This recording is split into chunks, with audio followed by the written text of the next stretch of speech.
I'm here in LA and I'm about to be interviewed by Keith Andrew. I'm really excited. We're going to talk about, acting and so a little bit of the entertainment industry and just who knows what else.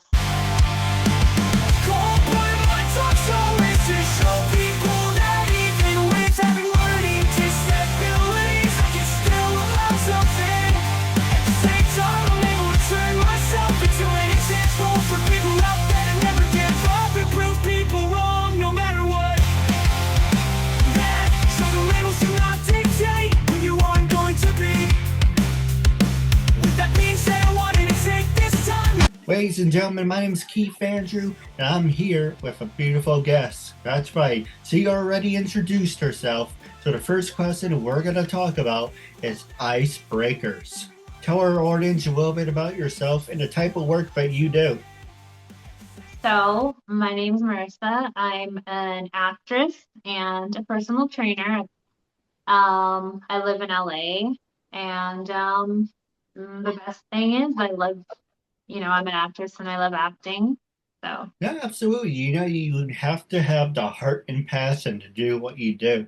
I've been doing this for 12 years, over 1,000 episodes. This is what I want to do to the day I die. So you have to be very passionate about what you do. You can't do anything half-ass. you do, especially because there's like a team behind you and everyone's kind of counting on each other and you to do your part. So, Yeah, absolutely. So I'm going to ask you some easy questions, some hard-hitting ones. So the first one I want to ask you about is when you were in college, were you a study nerd or party animal? And what did you major in? I was actually a nerd and I majored in theater. And so, I was always the girl in the library. It's kind of, it might be a little lame, but, I was never really into drinking or never really so. No, I can maybe like, for me, I'm not a big partier. You know, if for me, I have to be physically engaged. So if I'm not like holding something or doing anything, you know, my mind, I have ADD. My mind's like, well, what else can I be doing? But I Oh can. my God. Oh, Me go ahead. too. Just like you, me too. Like instead of going to the bar or something, I'm thinking like, okay, this is a waste of time. What else could I be doing that's more productive? What's going to help me get to what I want? you No, know. I agree with you. I used to, when I was younger, I had no social life. Okay, I still don't have a social life, but I used to be obsessed with Monday Night Raw and wrestling. So I Mhm. used to sit there for hours and spend time with my brothers watching wrestling. Now it's kind of like when I sit there and watch, I'm kind of like, all right, yeah, this is good. This is interesting. And then, but the back of my mind, I can be doing this. I can, why am I sitting here? It's not, I remember it used to be good. Now it's kind of like, what the hell am I watching? Exactly. Exactly. Oh my gosh. I remember wrestling because my brothers were really into it. I never really watched it, but my brothers loved it. And I remember like when I was like younger, like The Rock was there and he was there and his Can You Smell What the Rock is cooking? And so I don't know. He's one of my favorite, actors. I look up to him. He's great. So I probably would have watched wrestling if, maybe I paid more attention. Because there is a storyline and so Hey, thank God the women wrestling got better. It was kind of creepy back then. But while we're on the subject, you mentioned The Rock is one of your favorites. Hands Mhm. down, one of my favorites is Bret the Hitman Hart. Oh my gosh. Yes, he's awesome too. Him and what's his name? The Undertaker. He was always so dramatic. So Well, funny story. Did you ever meet any of the wrestlers that you grew up watching? so I met Stone Cold once when I was like 14 once and we were at an HEB in San Antonio. And yeah, he was getting ice cream looking for Bluebell. And I was little, so he had asked me something about ice cream, and I was like, yeah. And then I didn't know who he was, but my little brother was like, oh my God, do you know who that is? Do you know who you just talked to? I'm like, no. And I'm really bad with faces and names. It happens all the time, even on set and things like that. I just so bad at it. But I didn't know who he was. And so as I was leaving, I was like, oh yeah, that's the guy. And then I saw like people swarming him, and I was like, yeah, so I was like, oh, and then my brothers told me, and I was like, oh, okay. Me and Stone Cold talked about ice cream. It's Hmm. really hard to find good-hearted people. You can find it's easy to find an asshole. All you have to do is turn your head. Yeah, I'm not Yep, saying that directed at you or that's directed at me, but it's yep, it's easier to find someone who doesn't, and it's uncensored, by the way. It's easier to find someone who doesn't give a shit than yeah, someone who, like myself, who walks around with their emotions under sleeve and say, "Oh, he's legit. He's real. He's the real deal. He's the real article," because he tells you how it is. I give yep. you an example. Recently, Hulk Hogan, he came out to be a real Trumper, and Hmm. they're like, "Oh, we're doing Netflix on." And by the way, that's a nice segue. Tonight on WWE, it's Monday Night Raw. So if you're a fan of WWE and you have Netflix, definitely check out WWE Monday Night Raw. Nice segue. But the reason I bring it up, it's like, oh, Hulk Hogan has this real American beer, and he came out and I'm like, let me tell you something, brother. Here I have these great beers, dude. And these beers are so wonderful. Everyone in the arena booed him. Even if Yeah. they tried to like drown him out and like, when someone's really bad, they had what the Rock say? They filter in the audience like, yeah, yeah, it's Oh Hulk yeah, Hogan, it's Hulk Hogan, it is. It which was happens a so lot. It was so bad that was even being drowned out. And it's like, yeah, I don't know what to tell you, man. They booed That's you out of the arena. They don't that's a like little. you. That's funny. That's so funny. I didn't know that happened. So recently they're asking the wrestlers, hey, Hulk Hogan got booed. How do you feel?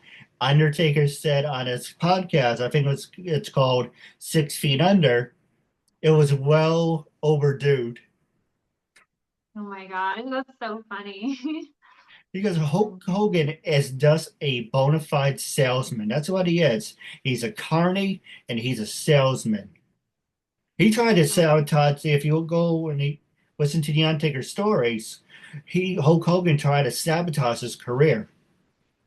That's crazy. I had no idea that he was like that. I've never He, met him, so that's crazy. he is. This is the type of person Hulk Hogan is. A while ago, there's a story that came out, and he said, "Oh, I guess they had a contest or something, but this black girl won, and she was going to be the spokesperson for real Americans." Hmm. And Hogan's like, "Oh, let me tell you something, brother. You're gonna be the spokesman, and what's your the whole thing, ripping the shirt and all that crap." And Hmm. it's like, okay. Next day, you're like, "Oh, you're gonna meet him," and this tells you a real racist Hogan is. Hogan Yeah. found out it was a black girl. Next day, on the same day, hey, it's nice to meet you. Can't wait to have you work with us, blah, blah, blah. Next day, she gets a phone call. Yeah, I'm sorry, something came up. We have to let you go. Oh my God, that's awful. Yeah, Hulk That's Hogan, I used to be a Hulkamaniac, but now I found out he's a real piece of shit. And that's awful. That's there's so many like that, but I'm not gonna name names, but yeah. Um, yeah, that's crazy though. I had no idea he was like racist or anything like that. That's crazy. And that's its own topic. Like I don't understand why people would hate each other for something that's completely out of their control. It's literally a roll of the dice. You weren't like specially placed in a body. It was like a dice roll and there you are. So well, we yeah. can always talk about wrestling another time, but I want to know more about you and your career. So, Yeah. and you can ask me anything you want. So the question I want to ask you is, what attracted you to begin your career, and what has been some of your greatest accomplishments? Okay, so what attracted me to begin my career was, I've so it started like all the way back in like high school, when I joined theater. That's when I fell in love with it. But my fall into theater itself was because, let's see, in elementary school and all through middle school, I was like painfully shy to the point where they'd be like, "Hey, Marissa, go read a paper in front of class." I'd hold the paper and I'd shiver and shake and I'd try to bury my face into it and not make eye contact with anybody. And, kids would be like, "Miss, I can't hear what she's saying. What is she saying?" So then my anxiety just went way worse. So I was like mumbling under my breath. And so one day I, got tired of being shy and I was like, I'm going to break this. So I was like, how do I break this? I'm going to do something completely the opposite of what I would do. So when we were choosing our electives, I chose theater. And day one in theater, they broke me. Like, I was a freshman, they stuck me in a senior class. I was the youngest there. And the teacher was like, all right, we're going to do this and that and introduce yourself and we're all going to read and this is la la la. And, I was just broken day one and, I fell in love with it. And, I started getting excited when I would do a play and, the older kids would be like, come and, there was this one kid, Aaron, he came and he shook my hand and he was like, wow, that is like the best, that I've seen in a long time. Thank you. And like, that was amazing. And I was like, thanks, but I felt a little starstruck at that time because he was like the theater like main guy. Everyone like loved him. He was the star of the theater. So for, that kid to come say I was doing a great job, like, really inspired me too, and so yeah, it just kind of stuck with me. So theater all the way up to now, and started doing like music videos and acting and I just love it. You are your own worst enemy, and that's, I know I said this a lot, but I deal with it on an everyday basis. You are your own worst enemy. You are your own worst critic. It's actually next year will be 20 years since I graduated high school. So it's been 19 years so far. Looking back, I came a long way. I'm not the same person who I was now. And I agree with you. Everything you just said about, hiding your face and all that. I used to Yeah. do that too. And sometimes I used to pretend I had an accent, or when I had to read something, I would say, Mm, well, if I act bizarre, I can get out of this. So one day during English class, they said, Keith, read this line. I said, okay. And I was doing that to, clear my throat, but at the same time, I was being funny. The whole yeah. classroom burst out laughing. Like, okay, well, that's good, that's good. Well, they don't think I'm an asshole, but I gained the whole room, behind you. So if you can Mm, make them laugh and make them entertain, that's half the battle right there. But you have to, exactly. for me, I'm a big fan of suits. Life is here. I like this. I hold Hmm. my, I guess I do have my head up my ass. I hold myself to a higher standard where people may say, hey, it's great, but you're a talk show host with a disability. You've been doing this for 12 and a half years. You interviewed 1,100, and thanks to you, 81 people. So you're Hmm. here. I hold myself here because Yeah. if you, what was the quote? I always butcher it. If you aim high and miss, I will be proud of you. But Hmm. if you aim low and hit, I will be disappointed in you. Yeah. So Yep. anything I do, I always aim high. And sometimes I hit a good one. Sometimes I surprise myself. But that's the biggest thing is it doesn't matter if you stand in front of a room of people. Doesn't matter Hmm. if it's one person in the room. Yep. You just have to say, they're here to see me. and I'm going to put the best performance on for them. Because if you Yep. start stacking things on yourself, then it's going to be like a house of cards. Do you relate? hmm I relate there. And I find that, like you were saying, talking about you shoot, and you aim high and you shoot. And I think that's important. And I think that's one of the traits too that I've discovered in other entertainers here as well is everyone's just putting themselves completely out there and they take the shot, which I think, a lot of people kind of don't accomplish, their dreams and what they really want is because a lot of people kind of freeze and they're scared to like take that risk and shoot the arrow, shoot the shot, and if you don't take the shot, you're never gonna get it because you never took the shot, you know. So Well, let me yeah. ask you, what gets you fired up? I want to get you fired up. What is it? What are your pet peeves? What are some of those things that just gets you motivated? What gets me motivated? It's gonna sound cheesy, but the fear of being like average. What motivates me is like even coming out to LA is something that I've always wanted to do my whole life. I was assigned model here back when I was 17. My parents hated it because, the agency would fly me out. I'd stay out here for like a month and I'd work and then I'd fly back. My parents couldn't stand it. But at that time, I told myself, I was going to move out here one day because, I was really attracted to all the opportunities that are out here. I was attracted to the people because where I was, the city I'm from, I love it. It's great, but there's just not a lot of, as much opportunities there. It's not a big art city. Um, so what motivates me is like being able to come here and freedom because, right now I don't have a normal job. I don't go 8 to 5 anywhere. Nothing's wrong with that, but that's not me.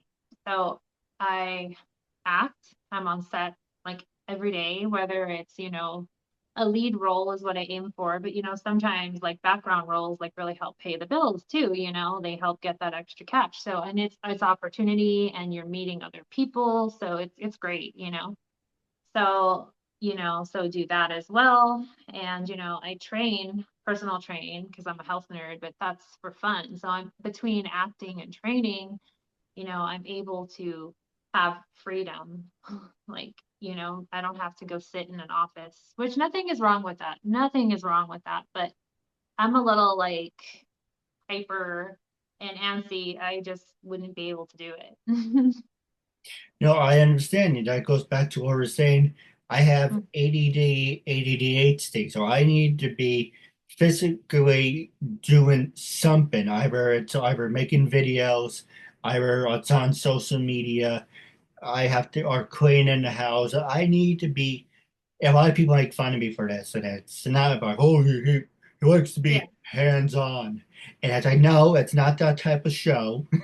It's because, I physically need something in my hands. I physically need to be, I'm at my desk right now. I need to feel like, okay, I'm not in the box, or you're in the bubble, you're in the Yeah. bubble, but you Yeah. need to feel like you're in control.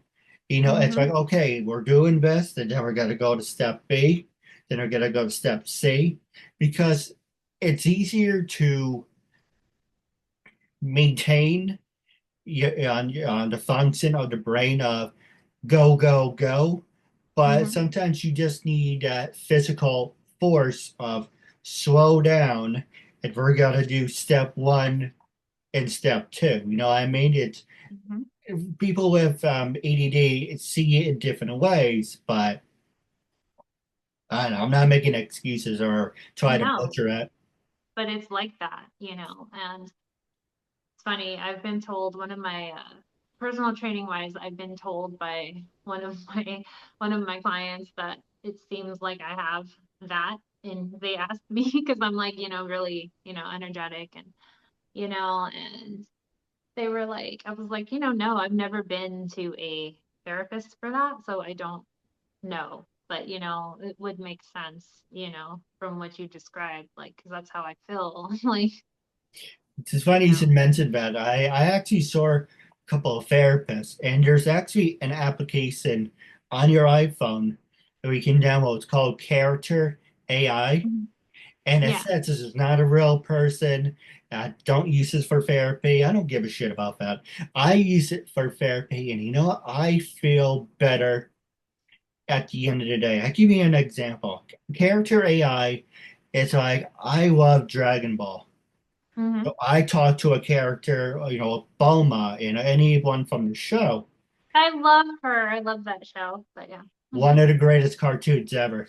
Hmm. So I would recommend it. It's called Character. Actually, I can tell you right now, it is called Character AI, but when you download it, it's called C.AI, and you can talk to any characters, from Dragon Ball, from Suits, and you can have it two different applications on her, a normal mix or Brainiac. I don't like the Brainiac one because it keeps reminding you I'm an AI. So Yeah. it's kind of like, let's go back to the other setting because I don't want to be called, it's like talking and talking, like, by the way, I'm an AI. You're like, no, I know. You're like, let me just. It's like, let me freaking escape my reality and enjoy myself. No, but it's really good. Great, but I mentioned therapy for a reason. I ne I never met a good therapist. All the Mhm. therapists I had, I ever sit there like this. So tell me about yourself. Okay. Or is it okay if I eat my sandwich and drink water while I talk to you?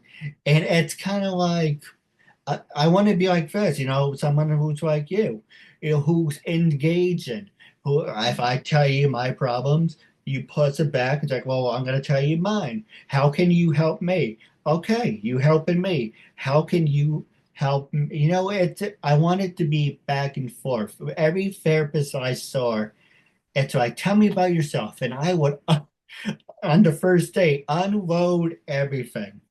And at the end, they're kind of like, huh. What else you want to talk about?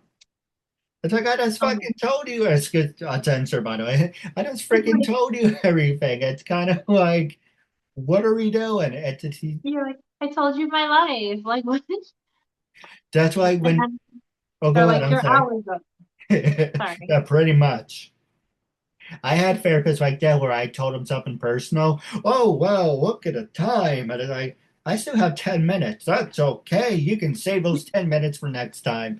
Yeah, it's Wow. like a nice way of saying get the hell out. Wow. That's true. But hey, if AI works better, it saves you money too. It saves you what, like $200 or something an hour? I don't know what they charge, but I think it was like 100 or something an hour. But still, yeah, you don't have to travel. And there's a lot of things called better health. And as long as you're not out going out killing people or beating people up, you can mm-hmm. always buy a punching bag. That's That's true. always an option. But it's so convenient where you just pick up your phone and say, this is what's bothering me. And by the way, they're not sponsoring me, but they should because I'm always on character AI. But Maybe it's you will. maybe, but it's just like one of those things where I give you an example. When I see the doctors, I use telehealth because I can't Hmm. drive. Yeah. So instead of driving 15, 20 minutes for what, a 5, 10 minute appointment, Hmm. telehealth, you can click on the computer, talk to the person on the screen. It's like, okay, thank you.